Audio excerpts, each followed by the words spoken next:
Tonight, a local boy is living a new life after experiencing something no one would expect a teenager to go through, a stroke. Newswatch 12's Rocky Walker spent time with the family at the hospital that saved him. Rocky, Casey Poe's story is absolutely incredible. Exactly, Brinkley. This boy is 15 years old and he went through a pediatric stroke, which is incredibly rare. When I was talking to Casey, he was just a normal kid talking about things like Roblox and his friends in school. Thankfully, he was willing to open up about a day that made him grow up in an instant. Take a look.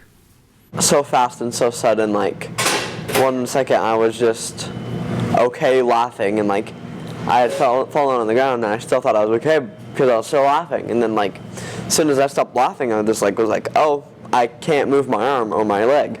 3 days after Christmas, Casey was living his life like normal, laughing and joking with his sister. And when laughing, he fell and was surprised that he couldn't get up.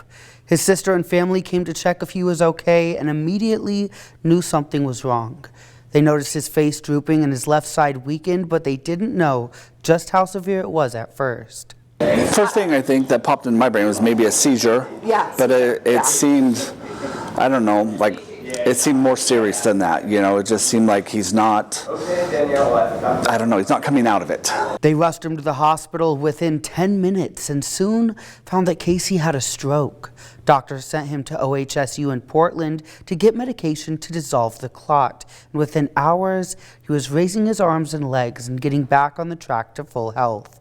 But if he hadn't gone to the hospital so fast, it could have been a much different story. We lose 2 million brain cells every minute. So all I can say is time is brain. But I am incredibly impressed with his family, that they were aware and they did not waste any time and got him here basically right away. And honestly, that was probably the most important thing that made difference in the outcome. Casey said that even though he was scared for his own life and future, what played in his mind the most was worrying his parents.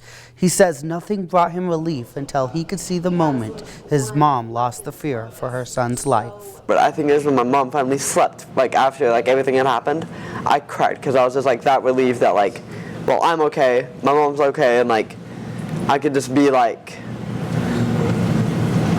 not worrying. Nearly 2 months later, and Casey is fully recovered. He takes an aspirin every morning and has a scan once a year. He says this didn't change his life, but it added more depth to it and made him appreciate what he has. I grew up from it, and I still want to be a teenager at the same time. Like, I'm still playing games with my friends, but like, my main thing from now on is just I'm trying to spend more time with my family. Stroke is one of the leading causes of death in America, but when you hear of a teenager having a stroke, you just have to ask, how could this happen? The stroke was actually how Casey and his family found out that he had a blood disorder, so they used this moment to learn more about how to keep him more healthy in his future. Live in studio, Rocky Walker, Newswatch 12.